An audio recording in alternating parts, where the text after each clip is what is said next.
Mesdames et messieurs, en vos titres et qualités respectifs, bonsoir. Soyez les bienvenus pour cette soirée de lancement de la plateforme numérique Teaching Boost. Je suis Camille Coloc et j'ai le plaisir, sur l'invitation d'Aboubacar, d'être votre maître de cérémonie ce soir. Merci encore à vous. Alors, ce soir, Teaching Boost, en fait, on va revenir sur une histoire, l'histoire de cette plateforme.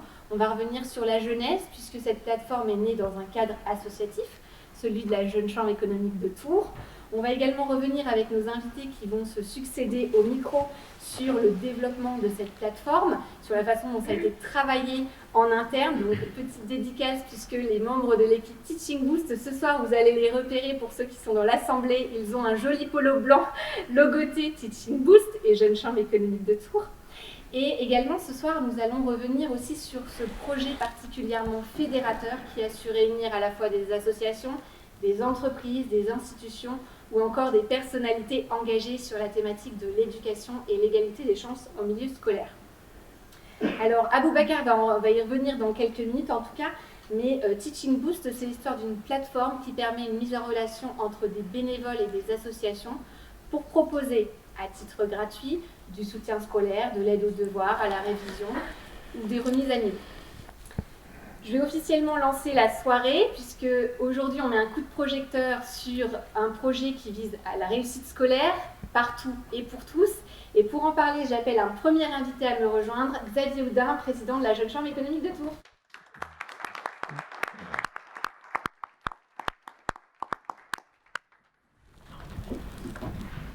Mesdames et messieurs, en vos qualités et titres respectifs, bonsoir. C'est sans détour que nous vous recevons ici à Tours, au HQ, pour notre jour J, le lancement officiel de notre plateforme numérique de soutien scolaire, Teaching Boost, qui vous sera présentée dans les minutes à venir plus en détail. Un jour J pour les membres de notre mouvement, la Jeune Chambre économique, c'est l'aboutissement d'un travail de longue haleine, d'enquête et de réflexion réalisée sur notre territoire pour répondre à une problématique. Ici, nous allons traiter du décrochage scolaire.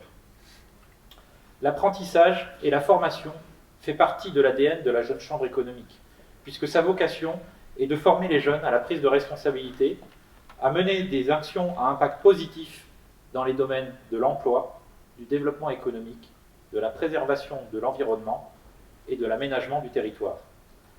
C'est d'ailleurs le thème national de la Jeune Chambre économique française cette année, optimisons nos ressources pour allier développement économique et durable. Car l'un n'ira pas sans l'autre, nous en sommes convaincus. C'est ainsi que 1500 jeunes de 18 à 40 ans agissent chaque jour en France, en partenariat avec des entreprises, pour agir et mener des actions impactantes.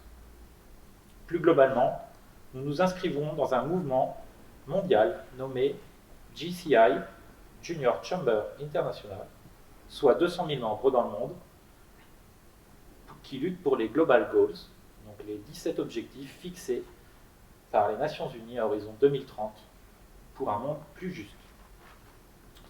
Ces principes sont parfois regroupés en 5 domaines, les 5 P, peuple, prospérité, planète, paix et partenariat. Je remercie d'ailleurs les partenaires dans la salle, car c'est en partie grâce à vous que ce type d'action peut se concrétiser. Mais revenons à Tours.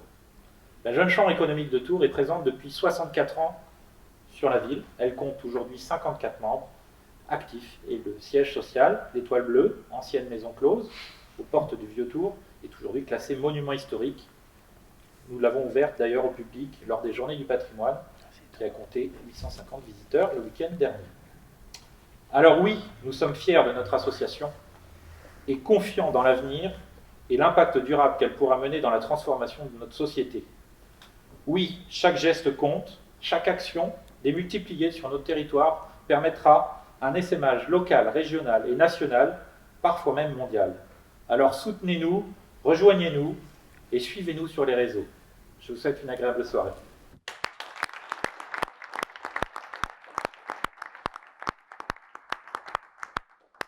Alors, mon prochain invité est celui par qui ce miracle s'est produit, le miracle Teaching Boost.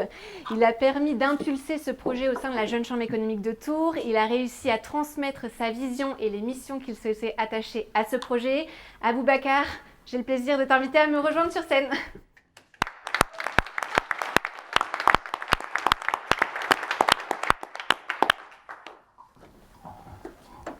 Mesdames et messieurs, en vos titres et qualités respectifs, bonjour, bonsoir. Nous sommes réunis aujourd'hui pour... Excusez-moi. C'est l'émotion, c'est l'émotion.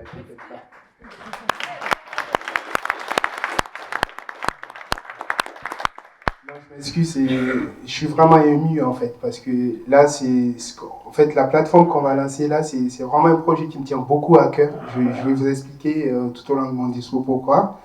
Mais avant tout, je tiens beaucoup à vous remercier au nom de toute mon équipe Teaching Boost de votre présence ce soir, malgré la situation sanitaire compliquée que nous vivons. Et vraiment, merci beaucoup, et merci à Harry Roselmack d'avoir accepté notre invitation. Vraiment merci à tout le monde d'être là ce soir. Alors, avant de vous dire ce qu'est Teaching Boost, je vous laisse d'abord découvrir par vous-même en vidéo.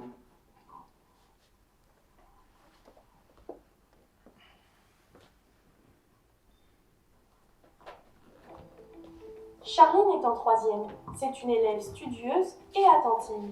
Cependant, depuis 2 ans, elle est un peu perdue, notamment en mathématiques. Sa maman, ne pouvant pas l'aider, s'inquiète pour son avenir. Bonjour, depuis quelque temps, ma fille Charline a des problèmes en maths et nous n'avons pas les moyens de l'accompagner dans ses devoirs. Comment pouvez-vous nous aider? Son école nous a conseillé de venir vous voir. En effet, nous proposons du soutien scolaire gratuit pour les enfants des familles défavorisées.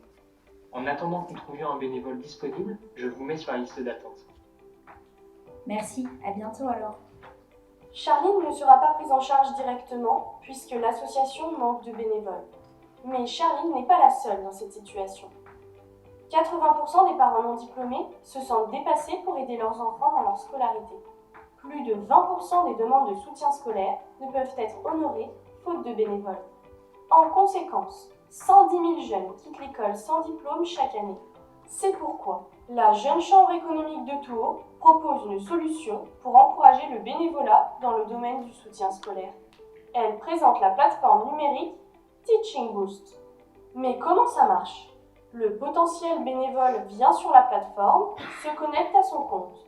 Il trouve les demandes de soutien scolaire des associations autour de chez lui. Il contacte l'association par le biais de l'application et en donnant de son temps, il va gagner des points. Il peut convertir ces points pour bénéficier de services de nos partenaires. Grâce à Teaching Boost, Charline a pu recevoir l'aide dont elle avait besoin pour comprendre et progresser en mathématiques. Elle réussira son année et passera dans la classe supérieure. En bonus, elle a pu assister à une séance de théâtre grâce à une des récompenses gagnées par le bénévole, ce qui lui a permis de développer son ouverture au monde. Si vous aussi vous avez envie de donner de votre temps, alors n'attendez plus. Retrouvez-nous sur la plateforme Teaching Boost. Merci Alice.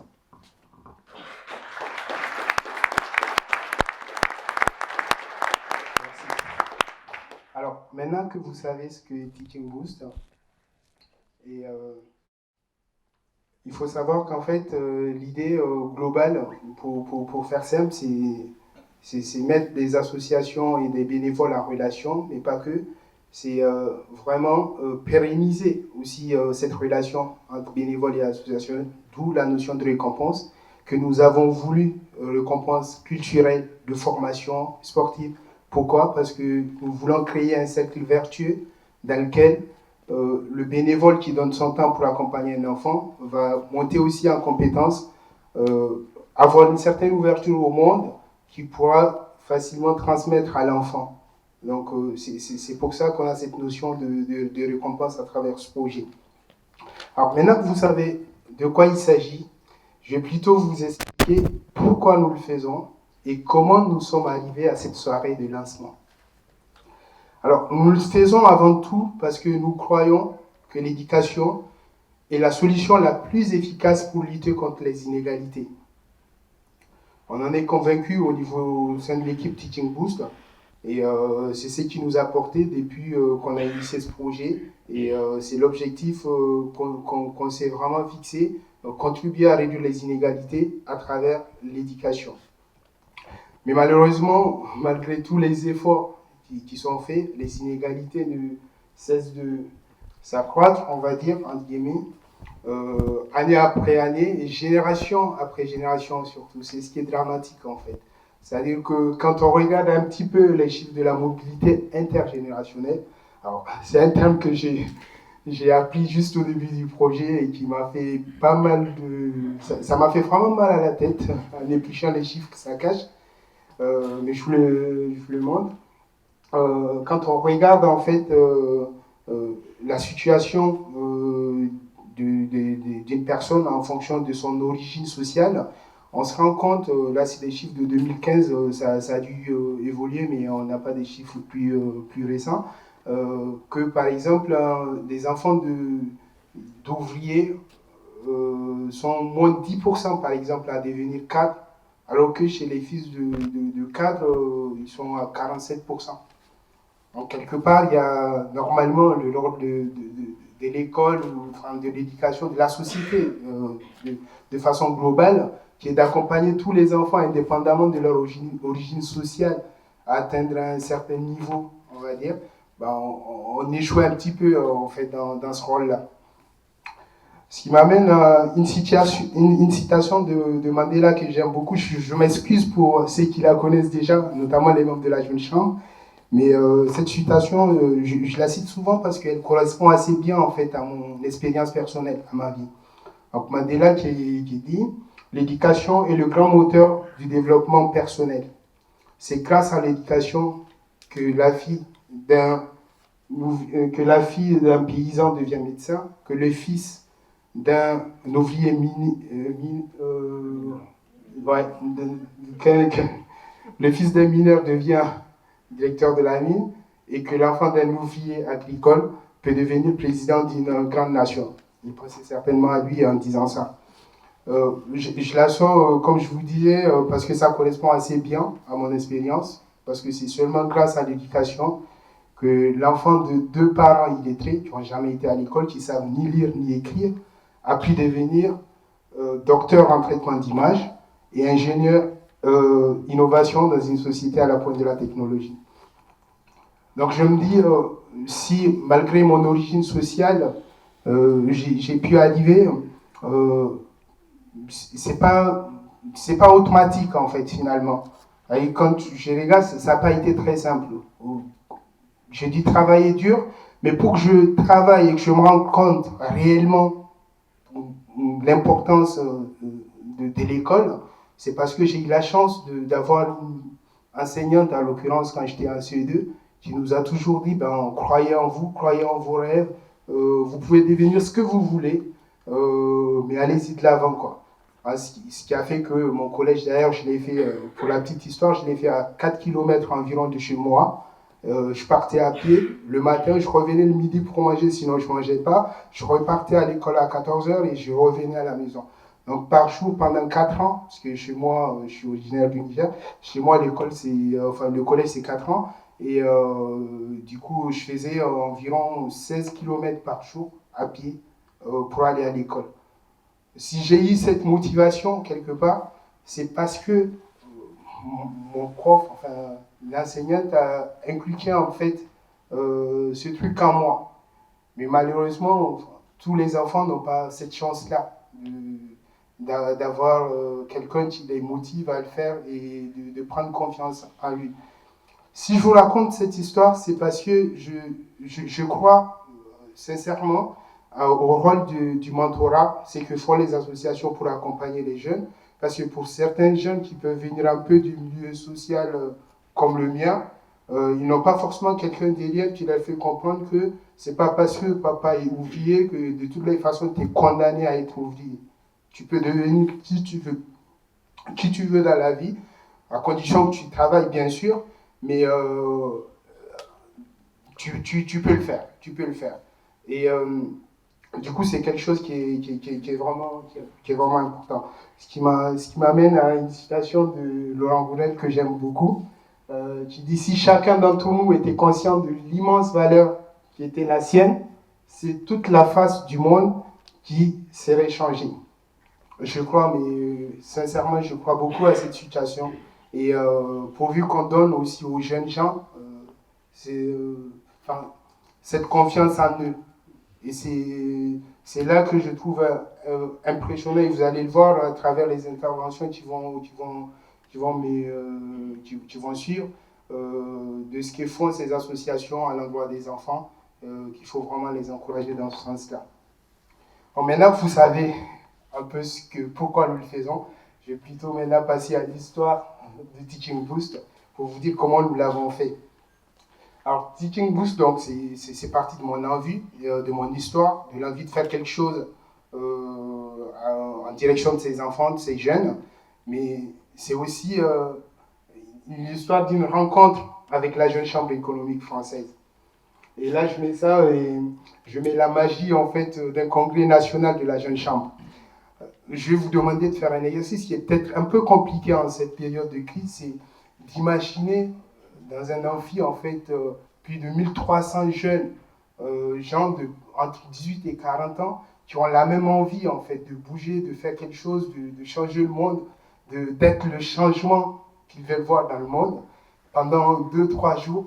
Vraiment, c'est quelque chose que, forcément, si tu as un peu envie, en fait, de faire quelque chose, ça peut que rebooster, en fait, donner envie de faire et de se lancer. Parce que c'est de ça qu'il est question. En fait, comment on en arrive à dire j'ai une idée mais je ne me sens pas trop capable, quelle est ma légitimité et tout ça. Et puis on se retrouve dans cette situation avec tellement de jeunes enthousiastes qui est impressionnant dans la façon de prendre la parole devant des milliers de gens, d'exprimer leur projet. Et puis tu te dis, est-ce que je suis capable? Et puis eux tous, quand tu parles avec eux, c'est la bienveillance, mais bien sûr, mais vas-y, mais fonce, il faut que tu le fasses. Et donc, c'est comme ça, en revenant de Poitiers, je me suis dit, pourquoi pas, je lance Teaching Boost. Et tout de suite, il y a des membres de la Jeune Chambre économique de Tours qui m'ont suivi dans cette aventure. Et comme le dit si bien, j'aime bien les petites citations, et celle-là, c'est une de mes préférées, c'est un proverbe, on va dire, africain, en fait, c'est une citation un peu africaine, qui dit « Seul, on va plus vite, mais ensemble, on va plus loin ». On va vraiment plus loin ensemble. C'est-à-dire j'aurais pu rester avec mon idée dans mon petit coin et puis essayer peut-être de trouver quelqu'un qui va m'aider à mettre en place quelque chose. J'aurais peut-être fait ça en un mois ou deux, mais peut-être que personne ne serait là aujourd'hui pour m'écouter et encourager en fait cette initiative. Et le fait d'avoir une équipe qui croit en l'idée et qui, voilà, un peu comme moi, et même deux fois, j'ai trouvé vraiment de la motivation chez certains membres de mon équipe, et j'avais l'impression, enfin, c'était beaucoup plus que la motivation que moi j'avais, quoi. Et ça, c'est important, et pour ça, je vais vous demander, s'il vous plaît, de leur faire un tonnerre d'applaudissements. Et vraiment, merci beaucoup.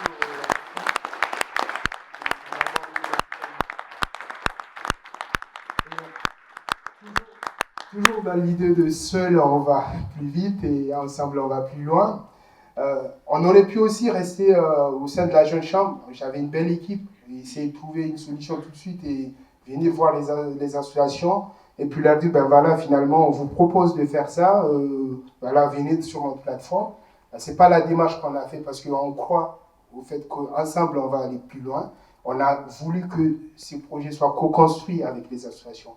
Donc, dès le départ, on est allé les voir, on est allé les chercher, ils peuvent en témoigner, ils sont ici aujourd'hui. On leur a demandé quels étaient réellement leurs besoins, qu'est-ce qu'on peut faire pour les accompagner et comment on le fait.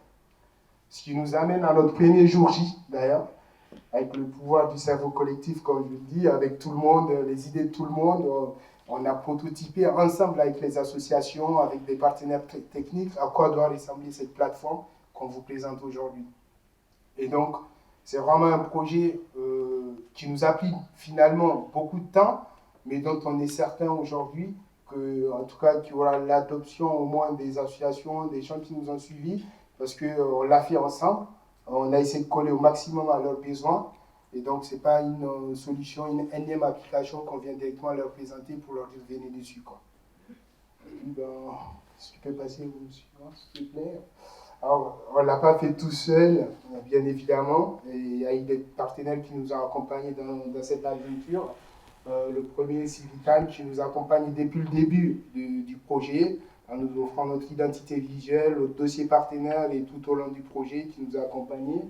On a le CEFIM, qui est notre partenaire technique dont les étudiants, les élèves qui sont aujourd'hui avec leurs profs, Frédéric est là aussi, je ne vois pas dans la salle. Ouais, tout est bien, merci beaucoup Frédéric. Et les deux étudiants effectivement qui ont bossé sur le projet, on vous remercie beaucoup. Et donc ils nous ont fait notre prototype de la plateforme. Et puis on a Camille aussi qui nous a fait la vidéo que vous venez de voir. Camille Dubois, merci Camille. Et le cercle digital qui est là ce soir pour filmer cette soirée. Et on vous remercie, merci Camille et tous les étudiants du cercle digital et leurs profs qui sont là. On a aussi fait ce projet avec des partenaires financiers, la Fondation SNCF, je ne sais pas s'il est là, M. Ognon, non, je le vois, si, ok. La CGI qui est là, ils disent merci d'être là. Care Industrie, merci d'être là Rémi. Harmonie Mutuelle et Orcom, qui sont des partenaires qui nous ont accompagnés dans la réalisation de ce projet. Et puis je finirai sur les partenaires récompenses qui sont vraiment importants pour nous, qui vont passer à la fin de soirée pour signer nos conventions de partenariat. Du coup, qui vont vraiment reconnaître le bénévolat, qui vont accompagner ces bénévoles en leur attribuant des entrées dans les lieux touristiques, sportifs et autres pour que ce projet soit une réalité et que ça perdure dans le temps. Donc voilà, je vous remercie beaucoup. Je m'excuse d'avoir été très lent et je vous remercie beaucoup d'être là encore une fois.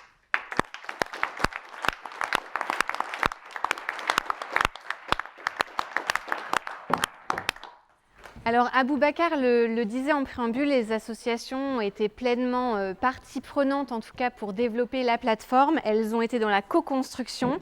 J'ai donc le plaisir d'appeler un premier invité à me rejoindre, Antoine Voluisan, qui est responsable Indre-et-Loire de l'entraide scolaire amicale.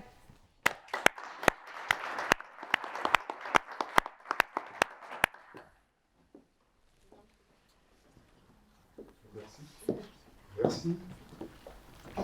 Donc je vais vous parler de l'entraide scolaire amicale, mais pour vous en parler, j'avais une possibilité, c'est de vous faire un long discours qui vous aurait pas forcément passionné. Or, il se trouve que notre association, qui a été créée à Paris en 1969, a donc fêté tout récemment ses 50 ans. À cette occasion, on a fait un petit film dont le principe était, on va chercher quelques anciens jeunes enfants qu'on avait aidés et on va leur poser la question suivante, qu'êtes-vous devenus? Voilà. Donc ce que je vous propose, c'est que vous découvriez notre association au travers de ces témoignages de quelques enfants. Donc, il y en aura eu d'autres. Vous allez, merci pour eux tous. Donc voilà, l'ESA, c'est ça. C'est sur toute la France, actuellement, à peu près 4000 bénévoles qui aident 4000 enfants, parce que vous avez compris, c'est un bénévole qui aide un enfant, une fois par semaine, au domicile de l'enfant. Puisqu'on est en Indre-et-Loire, l'Indre-et-Loire est une partie importante de l'ESA, puisque après Paris et la région bordelaise, la Touraine, l'Indre-et-Loire arrive en 3e position avec à peu près dans les 400 bénévoles qui aident donc 400 enfants, vous avez compris le système. Vous voyez, c'est pas négligeable. Ces 400 bénévoles de l'ESA, il y en a une grosse moitié qui sont retraités, vous en avez devant vous un exemplaire, mais on a également à peu près dans les 30% qui sont actifs, hein, et puis une vingtaine % d'étudiants. Nous avons beaucoup d'étudiants qui nous rejoignent, nous en sommes ravis. Et en particulier, ça se fait par l'intermédiaire d'un partenariat que nous avons avec l'Université de Tours, l'Université de Tours cherche à valoriser l'engagement bénévole de ces étudiants au sein de certaines associations, dont la nôtre, et valorise cet engagement dans leurs études. Alors bien sûr, il y a un petit hic, c'est que les étudiants, ainsi que les actifs, par essence même, par définition, ils sont extrêmement mobiles. Ils restent avec nous 1 an, peut-être 2 ans, puis après ils sont appelés dans le cadre de leurs études, dans le cadre de leurs activités diverses et variées. Tout ça pour vous dire que, bien sûr, le bénévole, pour nous, c'est une denrée rare, c'est une denrée essentielle, on y tient absolument, et toutes les initiatives telles que celle que la Jeune Chambre économique a pris pour nous faciliter l'accès à des bénévoles, eh ben, est la bienvenue. Et nous vous en remercions beaucoup, et nous y comptons beaucoup. Vous voyez qu'au travers de tous ces exemples, l'importance de l'association, moi j'ai un petit peu, tiqué dans le bon sens du terme, sur ce qu'a dit Aboubacar en citant son instituteur. Ayez confiance en vous. Ayez confiance en vous. Vous avez vu le message récurrent de tous ces jeunes. Bien sûr, on les a aidés à résoudre des problèmes en mathématiques, à faire des devoirs de français, bien sûr. Mais alors qu'ils étaient en situation d'échec, ils ont repris conscience en eux. Bref, ils se sont mis à rêver et à avancer. Et c'est ça que nos bénévoles cherchent jour après jour, enfin semaine après semaine, à inculquer, à donner à tous ces jeunes. Voilà. Je ne voulais pas... Merci.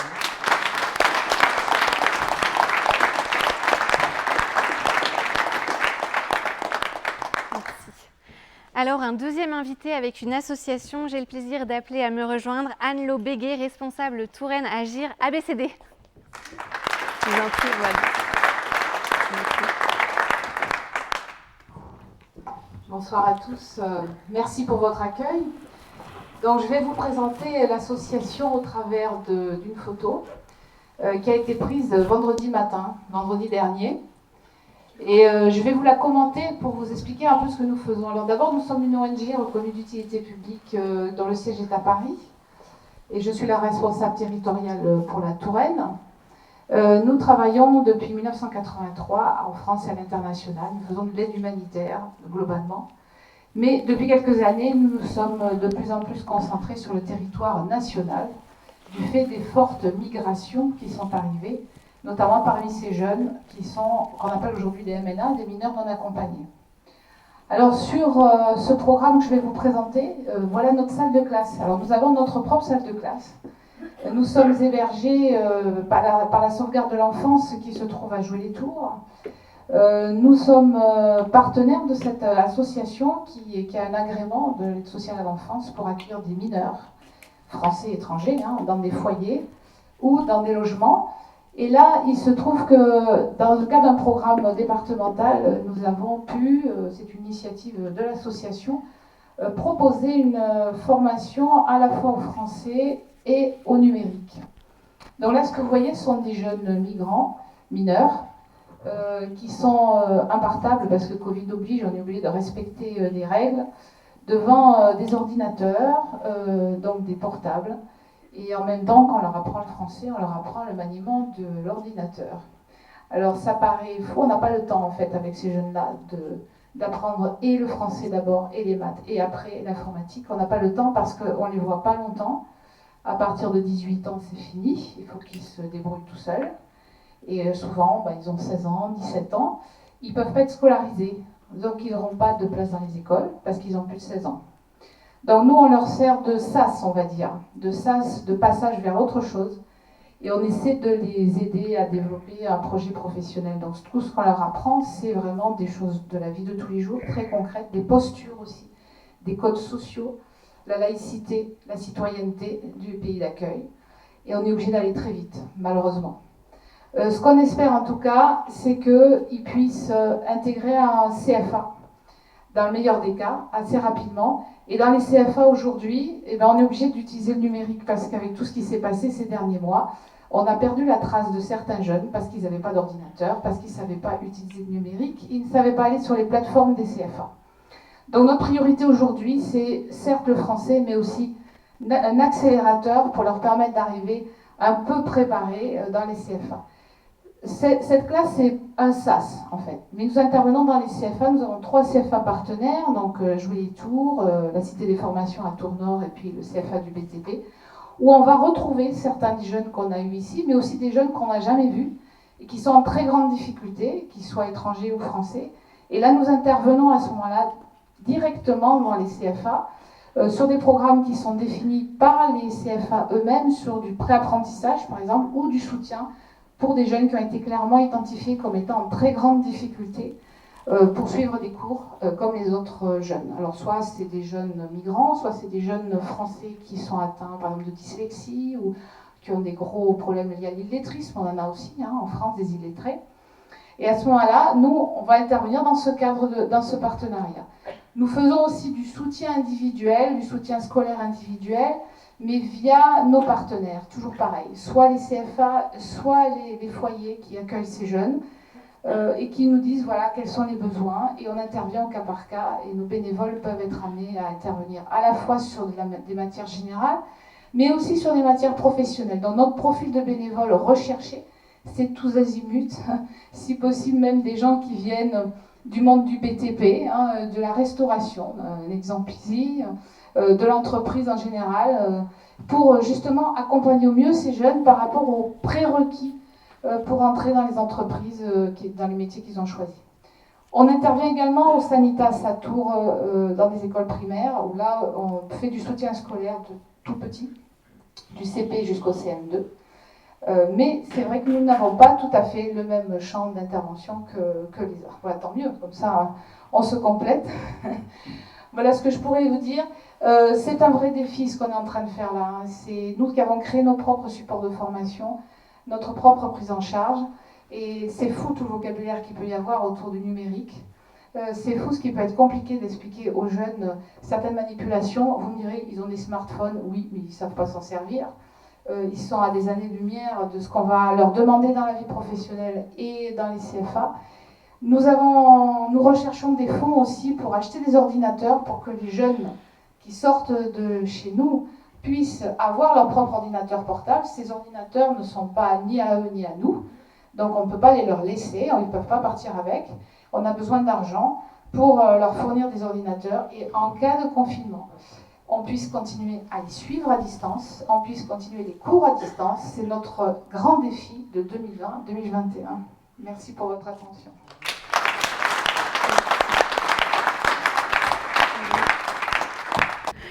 Alors, rendez-vous maintenant pour notre deuxième partie d'interview. Et l'homme que je vais inviter à me rejoindre est journaliste, animateur de télévision, réalisateur, parrain d'associations comme le réseau Espérance Banlieue qui promeut des écoles pas comme les autres, des écoles où le mot réussite scolaire se décline dans toutes les strates du projet pédagogique. Il a accepté ce soir une interview exclusive pour lancer la plateforme Teaching. C'est exactement ça, Harry. Pour lancer la plateforme Teaching Boost, j'ai le plaisir d'inviter à me rejoindre Harry Roselmack. Allez.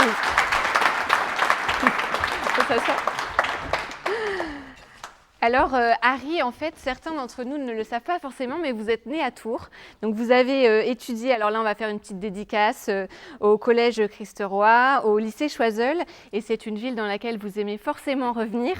Ce soir, on a parlé avec nos invités d'enfants, d'école, de rêves, de soutien scolaire ou encore de lutte contre les inégalités et l'échec. Ma première question est donc, quel genre d'élève étiez-vous, Harry ? Alors, j'étais un bon élève qui gérait bien ses efforts. C'est-à-dire que j'étais là dans les moments importants, au moment des contrôles et des devoirs. Ce que je voudrais surtout dire sur ma scolarité, mais aussi sur la scolarité de beaucoup de jeunes aujourd'hui, c'est quand même le rôle des parents qui, même s'ils ne sont pas capables de soutenir les enfants très longtemps dans leur parcours, faute de connaissances, sont quand même des moteurs bien souvent. Moi, mes parents ont été un moteur parce qu'ils m'ont exprimé de façon régulière, sans que leurs mots soient directement ceux que je vais prononcer maintenant, mais je pense qu'ils avaient une certaine conscience de la valeur du savoir et de la connaissance. Et je pense qu'ils avaient conscience que que le savoir est quelque chose d'éminemment démocratique, c'est-à-dire que 2 plus 2, ça fera 4, qui que vous soyez, où que vous soyez dans le monde, et qu'ils avaient aussi conscience finalement du caractère très républicain du savoir, parce que le savoir, c'est quelque chose qui crée plus d'égalité et qui est censé et qui peut créer, qui crée de la liberté, c'est sûr aussi, c'est quelque chose qui libère le savoir, et c'est quelque chose qui peut créer de la fraternité. Et ça, il le savait parce qu'il me disait quelque chose qui peut apparaître assez anti-républicain, mais finalement, c'était leur façon d'exprimer ce rééquilibrage que permet le savoir et la connaissance. Ils me disaient, tu es noir, travaille plus que les autres. Ça veut dire que dans leur esprit, le fait de travailler à l'école, d'avoir cette conscience de l'importance de l'école, c'est quelque chose qui allait rééquilibrer mes chances de réussite par rapport au fait qui est assez d'actualité finalement, que l'identité pouvait être quelque chose de bloquant dans bien des cas. Alors Harry aussi, m'intéresser à vous, j'étais obligée, grâce à l'invitation d'Aboubacar, vous en conviendrez. J'ai regardé vos interviews et dans l'une d'entre elles, en fait, vous précisiez vos rêves d'enfant et les boulots que vous auriez absolument pas voulu faire. Donc là, on est vraiment désolé par avance, mais vous avez exclu d'office le métier de commercial parce que, je vous cite, « Vendre les tickets de tombola à l'école, c'était votre pire cauchemar ». J'ai été traumatisé en effet. Alors... Par les tickets de tombola à l'école. J'étais très mauvais dans cet exercice, je détestais ça. Enfant, est-ce que vous rêviez déjà d'être journaliste ? C'est quelque chose qui est venu assez tôt, après les rêves de la petite enfance, l'astronaute, le pompier, etc. Mais en fait, plus qu'un rêve, le métier de journaliste s'est imposé à moi parce qu'il correspond vraiment à ce que je suis. D'abord à mon goût des gens, à mon goût des autres, à mon intérêt pour les autres, à ce qu'ils vivent. Et ensuite, ça correspond aussi à mon goût des mots et mon goût de la transmission que j'ai acquis à cause d'une configuration familiale un peu particulière. Ma sœur ayant, pendant les 12 premières années de notre vie, grandi à la Martinique, dont je suis originaire, via mes parents, et nous, ayant grandi à Tours, il y avait cette distance. Et j'ai longtemps entretenu une relation très épistolaire avec ma sœur, ce qui m'a donné un peu conscience de la force des mots, de leur pouvoir et du lien que ça pouvait créer. Et donc le goût des mots, le goût des autres, le journalisme, c'était quelque chose qui découlait assez naturellement de ce constat-là. Alors en 2014, à l'école indépendante Alexandre Dumas de Montfermeil, les rêves des élèves sont pris très au sérieux et aussi cette année-là, les élèves étaient invités à réaliser des courts-métrages et à faire un petit clin d'œil à des personnalités en tout cas qu'ils admiraient.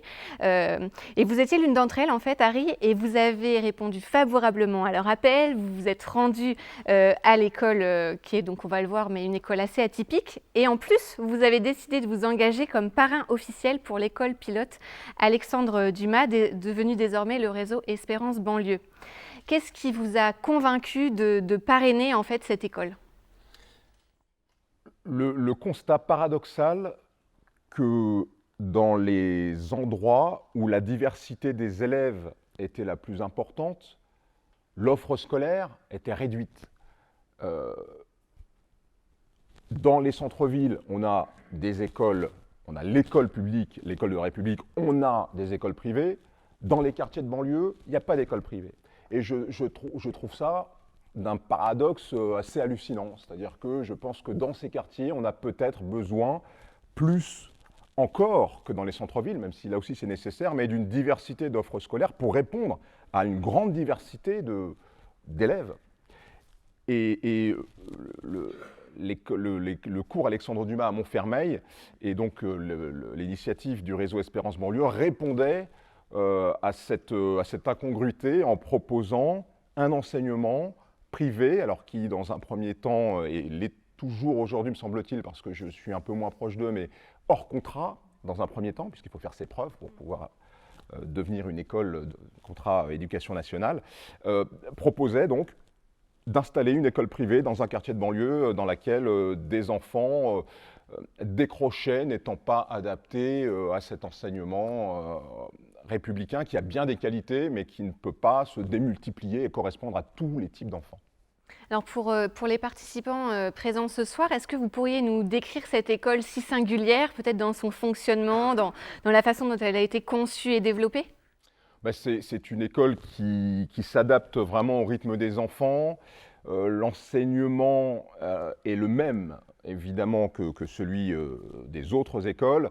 Néanmoins, il est dispensé de façon un petit peu différente, avec des classes réduites, avec des cours qui sont plutôt concentrés le matin et beaucoup d'activités l'après-midi, ce qui correspond mieux au rythme de ces jeunes, et avec un vrai esprit de corps et un vrai cérémonial auquel ces enfants de deux banlieues se sont montrés, peut-être étonnamment parce qu'on ne s'y attend pas forcément, mais très attachés, avec un uniforme, donc un polo, cours Alexandre Dumas, que ces enfants portaient avec fierté, avec des cérémonies, c'est-à-dire qu'à la fin de chaque semaine, le directeur de cette école, qui est quelqu'un de très charismatique et de très emblématique, remettait des récompenses aux élèves qui s'étaient bien comportés et morigénait un peu publiquement certains élèves qui s'étaient moins bien comportés, mais tout ça avec une grande bienveillance. Et voilà, tous ces moments, tout ce cérémonial était finalement très apprécié des élèves et des parents qui voyaient leurs enfants retrouver le goût de l'école, parce que ça c'est quelque chose de super important. Je le disais tout à l'heure en répondant à des questions de mes confrères, mais quand on est jeune, on ne se rend pas forcément compte de la chance qu'on a d'avoir des enseignants qui se dévouent pour nous apporter de la connaissance, d'avoir parfois des bénévoles et des gens qui sont à nos côtés, on ne s'en rend pas forcément compte.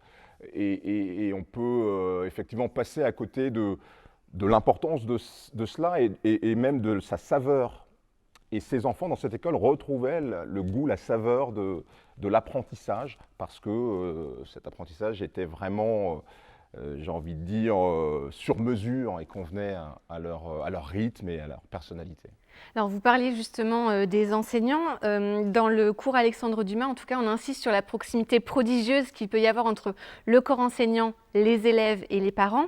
Est-ce que selon vous, cette proximité justement joue un rôle déterminant dans les chances de réussite de ces enfants issus des quartiers prioritaires? Évidemment, on a entendu tout à l'heure le témoignage d'Aboubacar qui nous disait à quel point cette enseignante de CE2 avait changé son rapport à l'école. Et je crois que c'est très important, effectivement, d'avoir une vraie proximité, j'ai envie de dire, avec une forme de verticalité, parce que ce n'est pas l'élève qui donne la connaissance, c'est toujours le maître qui apprend à l'élève. Néanmoins, plus ce maître saura s'adresser, et ce n'est pas facile de dire ça, enfin c'est facile de le dire, ce n'est pas facile de le faire, saura s'adresser de façon un peu singulière à chacun des enfants, et mieux ce sera. Et le rôle et l'intégration des parents dans cette relation qui ne doit pas être bilatérale, mais qui doit intégrer le parent, est effectivement essentiel. Alors en 2020, on est en plein dedans, une actualité quelque peu bouleversée, vous le suivez forcément en tant que journaliste avec la crise du Covid-19 et Aboubacar le soulevait aussi déjà tout à l'heure, mais quelque part le confinement a accentué les inégalités en termes de continuité pédagogique. Est-ce que avec le prisme de votre métier de journaliste, vous avez déjà pu constater cette accentuation des inégalités et peut-être piloter des reportages ou que sais-je, des immersions en tout cas pour retranscrire ça? Oui, dans 7 à 8, on a fait des reportages sur les conséquences du confinement et de cette crise sanitaire.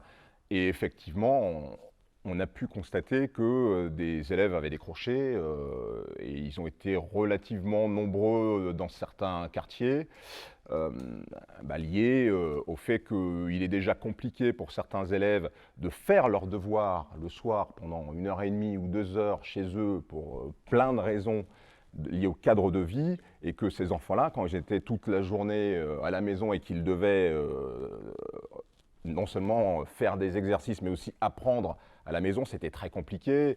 On s'est rendu compte aussi de la fracture numérique avec des enfants qui n'étaient pas équipés et qui ne pouvaient pas imprimer tel exercice, tel document pour faire leurs devoirs. Enfin, toutes ces inégalités, effectivement, ont été beaucoup plus visibles et beaucoup plus marquées pendant cette période.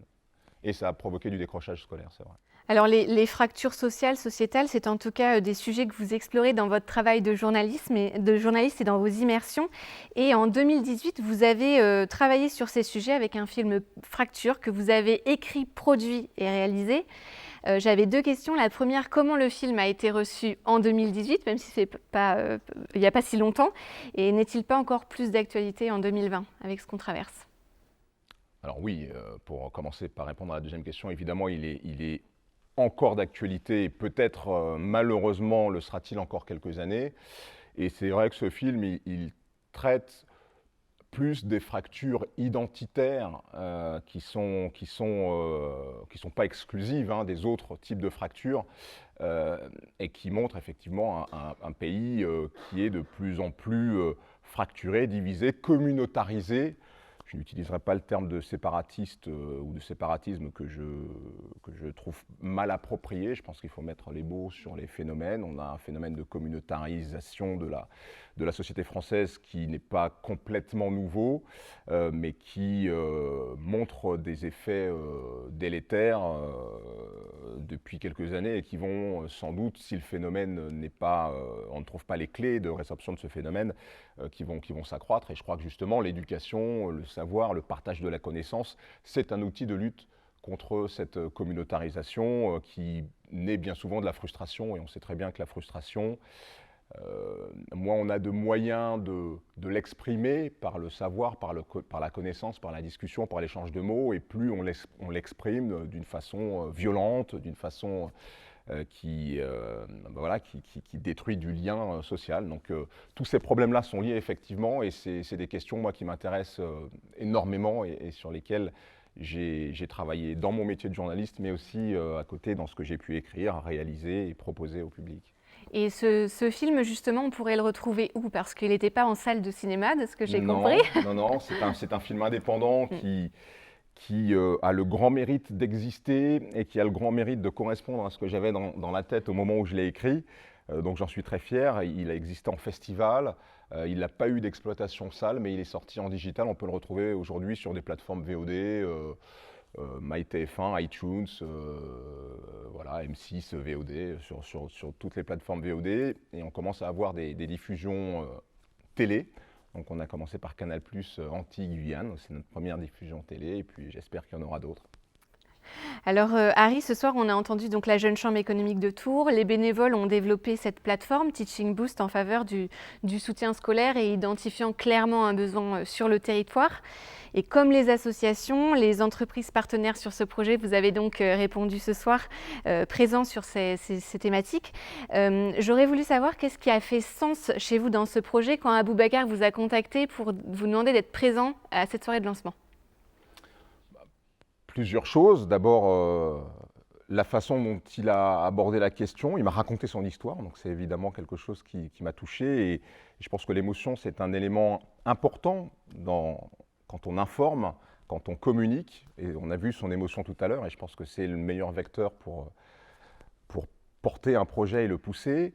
Le fait qu'évidemment ça touche aux questions d'éducation sur lesquelles je m'implique dès que je le peux. D'ailleurs mercredi, après-demain, je vais faire un peu ce que vous faites ce soir pour une association, pour un institut qui s'appelle l'Institut Télémac et qui fête ses 15 ans mercredi et qui fait aussi du tutorat entre le monde de l'entreprise, donc en général des entrepreneurs ou des gens qui travaillent dans des entreprises et des élèves et qui les accompagnent de la primaire jusqu'au bac. Et donc il y a les bacheliers de la promotion 2019-2020 qui seront là après-demain, et il y aura un certain nombre d'allocutions et de discours pour cet anniversaire. Donc cette thématique, cette histoire, cette thématique, et puis Tours évidemment, parce que Tours c'est la ville où je suis allé à l'école, c'est la ville où j'ai été libéré. Je parlais tout à l'heure de liberté, grâce au savoir et grâce à l'éducation, grâce à de très bonnes écoles que vous avez citées tout à l'heure, d'ailleurs privées pour la maternelle, la primaire et le collège, le Christ-Roi, Notre-Dame-des-Ailes, et publiques avec le lycée Choiseul ensuite jusqu'au bac. Donc voilà, tout ça faisait vraiment sens pour moi. Il le savait dès le début, il savait que je dirais oui. Et donc voilà, me voici ici. Alors, Harry, une dernière question qui est un petit peu la touche que j'apprécie, c'est on va finir en musique et j'aurais voulu connaître votre musique feel good, bonne humeur pour bien démarrer la journée. Et je pense que je vais la doubler d'une autre question. Quand vous passez sur 7 à 8, juste avant l'antenne, qu'est-ce que vous écoutez comme musique? Alors, je vais vous faire un aveu. Vous n'écoutez pas de musique? J'écoute pas de musique avant 7 à 8. Non, 7 à 8 n'est pas en direct. Et donc, voilà, je suis assez. Avant l'enregistrement, tout ça est assez relax, assez cool. Une musique. J'en ai tellement. Allez, une musique qui promeut ce qui est important aussi, même si par ces temps de Covid, c'est pas tellement possible, la danse. On a un morceau aux Antilles d'un groupe qui s'appelle Kassav, qui s'appelle Zoukla, c'est celle médicament nouni, ça veut dire. Il a l'air de zouk connaître, à vous. Et la danse, c'est notre seul médicament. Donc voilà, je citerai cette chanson. Merci beaucoup, Harry. Merci à vous.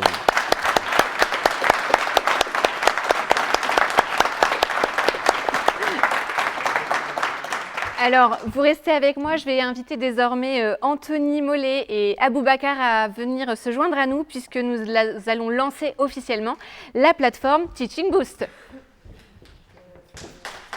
Allez.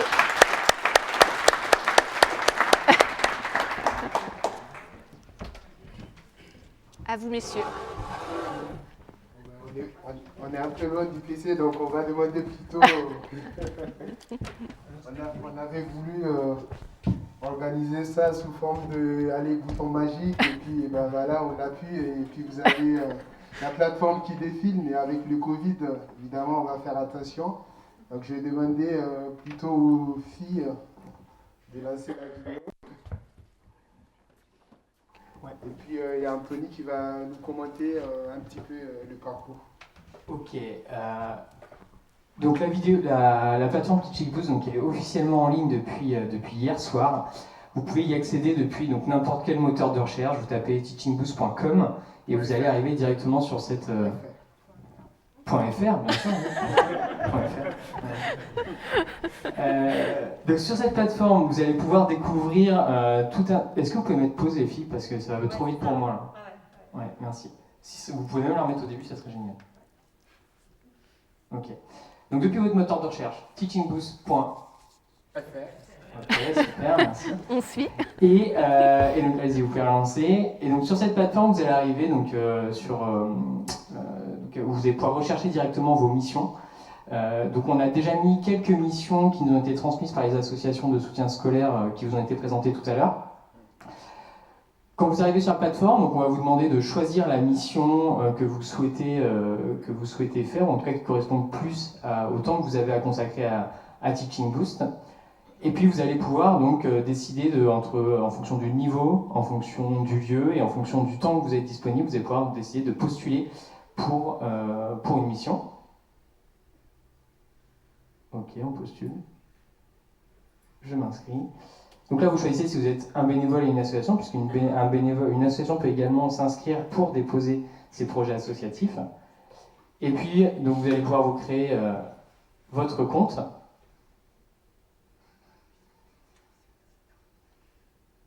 Voilà, donc une petite simulation. Hop.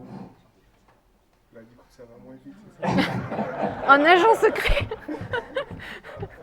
Donc on vous demande votre niveau scolaire, bien entendu, votre expérience associative, un email et un mot de passe qui vont vous permettre ensuite de vous reconnecter pour revenir sur la plateforme.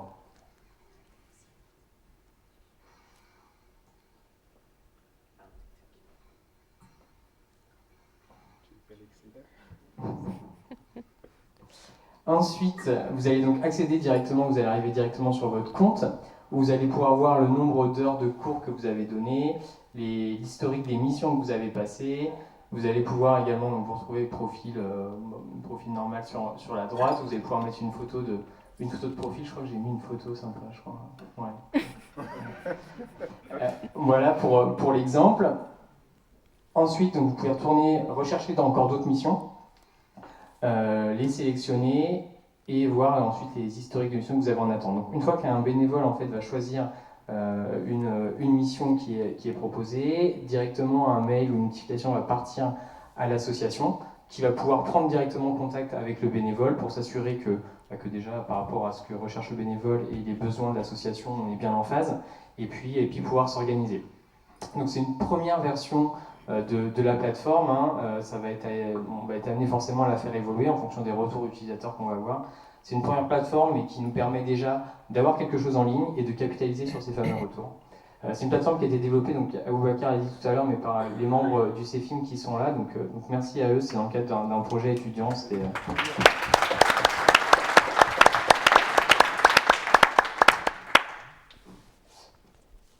Voilà ce qu'on peut vous dire sur la plateforme, donc n'hésitez pas à y aller, à regarder, à vous inscrire, et puis une fois que vous aurez créé vos comptes, dans tous les cas on va continuer à communiquer, donc vous allez être un peu notre réseau d'ambassadeurs en fait au début, et on vous sollicitera très probablement pour ensuite propager la plateforme et la diffuser au maximum, parce que l'enjeu pour nous, le premier enjeu, ça va être d'avoir des associations qui proposent des missions, parce que sans mission on ne va pas réussir à aller chercher des bénévoles, et ensuite le deuxième enjeu qui là va être une autre paire de manches, mais va être intéressant, c'est d'aller chercher des bénévoles. Donc voilà pour la plateforme qui est officiellement lancée. Oui. Merci beaucoup Ali, merci Anto. Et je vais inviter avant qu'Ali quitte la scène. Ah oui, on reste. Si Faux départ. Ah pardon. Et Anthony revient aussi. De l'équipe Teaching Boost, on va faire une photo avec Ali et puis. Et après, donc, ce sera le moment des signatures des conventions partenaires. Ouais. Et puis après, on passera, j'espère que je ne pas inviter. Les volats, les polos Teaching Boost.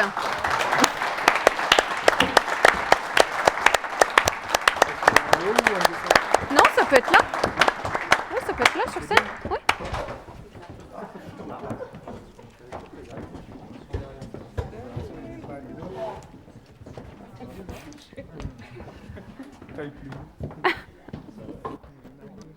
Il en reste encore. Faut se mettre devant. Ben, on est un petit nombre quand même, vous l'avez vu, et ça fait plus d'1 an qu'on est tous ensemble. Bon, nous on n'a pas de masque avec Harry. C'est pas grave. Tant pis.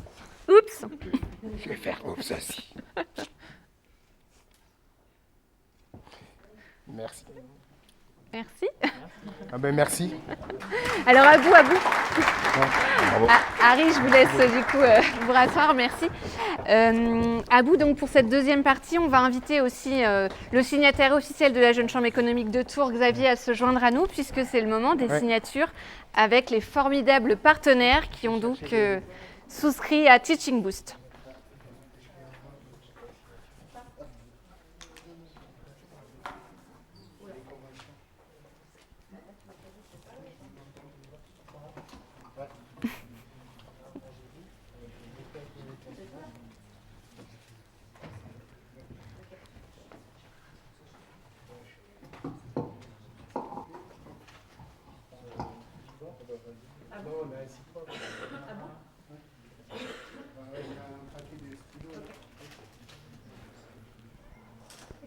On essaie de respecter tout, il y a un stylo pour chacun.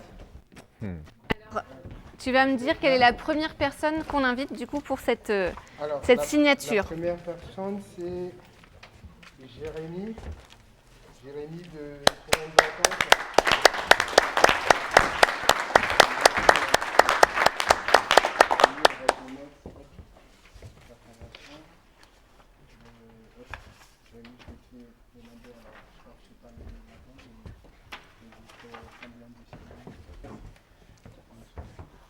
Un deuxième partenaire, à bout? Oui, il y a Gadawi Park, je ne sais pas s'il est là.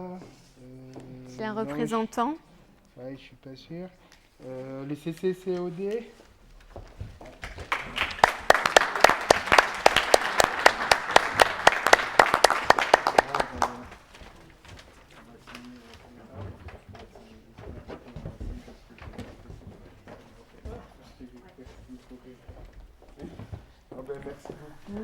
On appelle ensuite. Oui. Je ne suis pas sûr qu'il soit là, mais il y a le château de Tours. On peut les applaudir même s'ils ne sont pas là.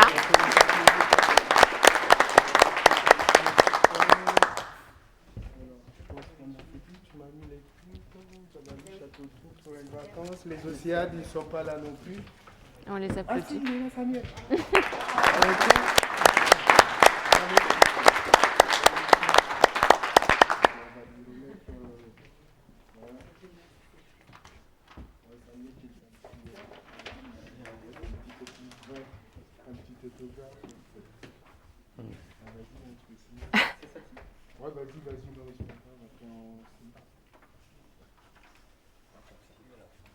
Il reste quelqu'un à bout? Non, ça sera tout. Ok. Est-ce que tu veux faire une photo? Faire une petite photo.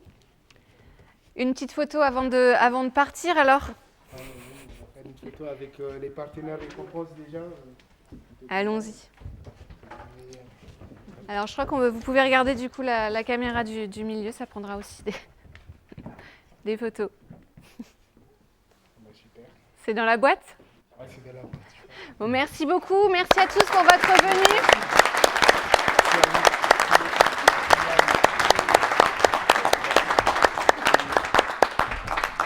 Et l'intégralité de ce lancement de Teaching Boost sera donc à retrouver sur les réseaux, chaîne YouTube, etc. D'ici à peu près 48 heures grâce à nos super étudiantes et à Emmanuel Roch du Cercle Digital. Donc merci à eux. Merci beaucoup. Merci beaucoup Camille, je pense qu'on peut vraiment l'applaudir, elle a fait un travail vraiment magnifique. Merci à toi. Et puis je vais finir aussi avec du coup cette citation de Mandela encore une fois, parce que c'est un peu un modèle, on va dire, de personnalité, qui dit que l'éducation est l'arme la plus puissante que l'on puisse utiliser pour changer le monde. J'y crois fermement et vraiment je vous dis, cette plateforme on l'a lancée pour les jeunes qui peuvent être en difficulté. N'hésitez pas, si vous avez du temps à donner, n'hésitez pas à aller aider les associations. Ou si vous pouvez les accompagner autrement, n'hésitez pas à le faire, c'est vraiment important, c'est tellement important d'accompagner tous ces jeunes vers la réussite, quoi, et vers la plus de confiance du coup en soi. Je vous remercie et je m'excuse parce qu'on avait prévu un cocktail, mais à cause de la situation sanitaire, on peut pas le tenir. Donc voilà, je vous souhaite de passer une agréable soirée et merci encore et restez à l'écoute de Teaching Boost et des associations. Je vous remercie.